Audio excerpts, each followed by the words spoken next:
Kembali dalam Muslim Update Ajwa TV. Sebelum menyampaikan berita selanjutnya, saya akan terlebih dahulu menyapa Ustadz Erik Yusuf yang sudah bergabung bersama kami secara daring.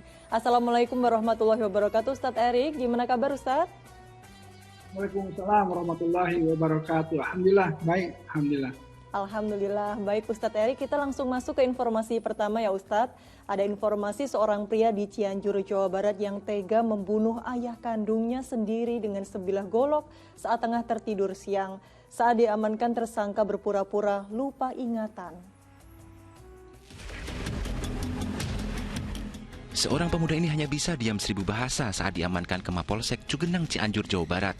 Pemuda berusia 21 tahun ini ditangkap sesaat dirinya menghabisi ayah kandung saat terbangun dari tidur siang.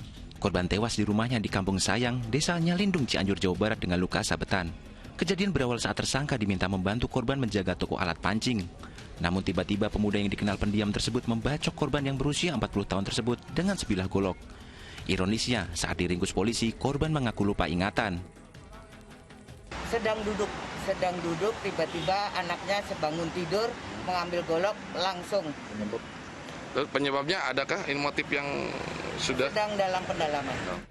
Hingga kini polisi masih meminta keterangan dari sang pelaku termasuk memeriksa kejiwaannya lantaran tersangka yang kerap memberikan keterangan berbeda-beda. Rendra Gozali melaporkan dari Cianjur, Jawa Barat.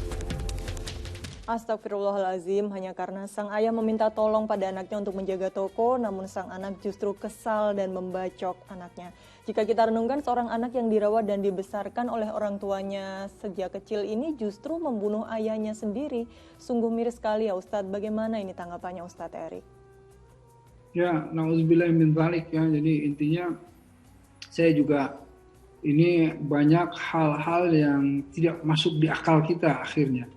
Ya, entah apa yang terjadi, tetapi banyak kalau kita lihat berita kejadian-kejadian fitnah yang membulak-balikan perasaan kita, mengaduk-ngaduk perasaan kita dan membulak-balikan akal kita. Sangat sungguh tidak dimasuk di akal jika seandainya seorang ayah yang menegakkan al-haqqa, yang dengan merawat anaknya dengan kasih sayang, dan anaknya juga yang seharusnya membalas budi ayahnya dengan kasih sayang juga, tetapi terjadi seperti ini. Pasti ada sesuatu di balik ini yang kemudian melatar belakangi atau memberikan motif anak ini kemudian sampai membacok, ya. Dan inilah yang kemudian bahkan ini tadi disebutkan meninggal, ya. Innalillahi wa inna ilaihi rajiun. Ini menyedihkan sekali. Man qatala nafsan bi ghairi nafsin au fasadin fil ard fakan nama qatala nasa jami'an. Jadi barang siapa yang membunuh seseorang bukan karena orang itu membuat kerusakan atau bukan karena orang itu memang seharusnya dibunuh gitu ya, artinya itu dia seakan-akan membunuh semua manusia, karena satu manusia ini dengan potensi melahirkan beranak pinak dan lain-lain. Jadi betul-betul Allah itu murka kepada orang-orang yang membunuh atau kemudian seperti tadi ya, apalagi ini seorang ayahnya ya, ini mesti betul-betul didalami dan kemudian dipelajari apa yang terjadi agar supaya tidak ada lagi hal yang sama terjadi di keluarga yang lain atau dimanapun berada. Insya Allah mesti betul-betul serius kita menghadapi ini. Insya Allah. Nah, Ustadz, ini saya ingin juga menanyakan, adakah hadis ini Ustadz yang mengajarkan kepada kita semua untuk memuliakan seorang ayah atau ibu? Adakah hadis tersebut yang mengajarkan tentang itu, Ustadz? Sangat banyak ya. Justru yang namanya bagaimana ketika seseorang bertanya kepada Rasulullah siapa orang yang paling harus diutamakan, dijawab ibu 3 kali, kemudian dijawab ayah.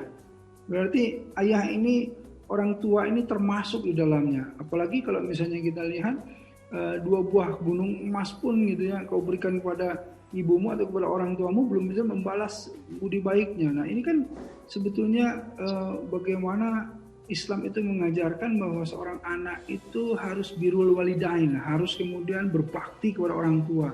Karenanya di dalam pesantrenan atau ilmu-ilmu agama di mana adab itu kemudian diajarkan kepada anak-anak sebelum ilmu harus adab dulu. Bagaimana seorang anak itu memahami adab terhadap orang tuanya, adab terhadap gurunya, adab terhadap teman-temannya.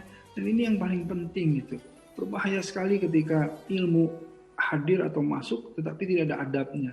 Nah, adab ini menjadi landasan bagaimana agama Islam yang menekankan kepada akhlak, kepada perilaku keseharian. Masya Allah, semoga anak tersebut juga mendapatkan hukuman yang setimpal begitu untuk bisa menjadi efek jerah begitu ya Ustadz.